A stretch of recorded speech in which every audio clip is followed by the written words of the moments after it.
Were traveling on the bus along with the driver when it was struck by a vehicle at this intersection. I did speak to a witness. She was working at the McDonald's drive-thru. It looks right onto this intersection. And what she described to me was that the bus was about to make a left-hand turn. They were waiting for the green light.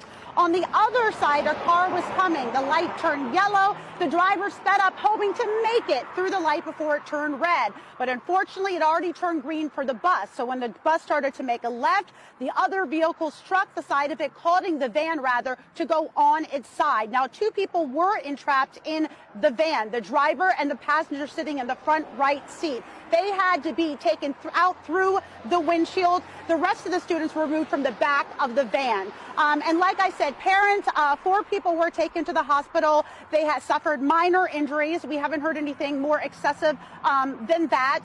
And we're still learning things. It's still an investigation in progress. But I was told by the witness the driver of the other vehicle was cooperative, stayed on the scene, and was very apologetic. So it is an ongoing investigation. Also available. People on board crashed and flipped on East Middle Street in Hanover. 4 of them were taken to the hospital. Good evening. I'm Lori Burkholder. And I'm Jerry Gish. Witnesses rushed to help the Southwestern School District students on board. And WGL News 8's Amber Gerard live at the scene tonight. Amber.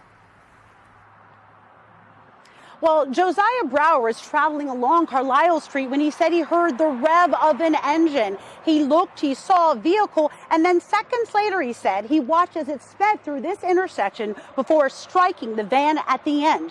That's when he says he pulled over, put it in park, and sped to the scene to go help.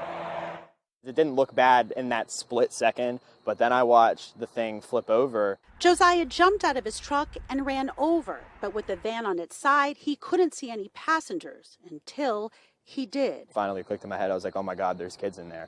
And that's what started freaking me out. Unable to get to either of the front doors, Josiah and other witnesses ran to the back. The bottom door was already flung open, so they opened the top. And that's when they saw the kids. They were piled on top of one another. He could only see one face. The one little girl looked me right dead in the eyes and was like, please help me. And at that point, I didn't even, I wanted to start crying. But he couldn't. He had to stay focused. So I went around to the driver and I was like, are you good? And he was like, I'm good, just get the kids out. And that's exactly what he did. Me and 2 or 3 other guys were able to pull the seats out, and then we got all the kids out. It was genuinely a group effort. And I did reach out to the superintendent for the Southwestern School District to get the status on the students and the driver, but I haven't heard back yet. And the cause of the accident is still under investigation. For now in Hanover, Amber Gerard, WGAL News 8.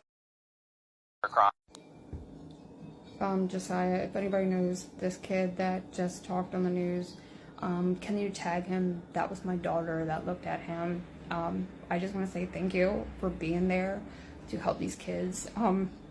Yeah, it made me cry just listening to you say that my daughter was looking right at you. So thank you for being a godsend and being there to help these kids off the bus. And I don't know what else to say, so thank you.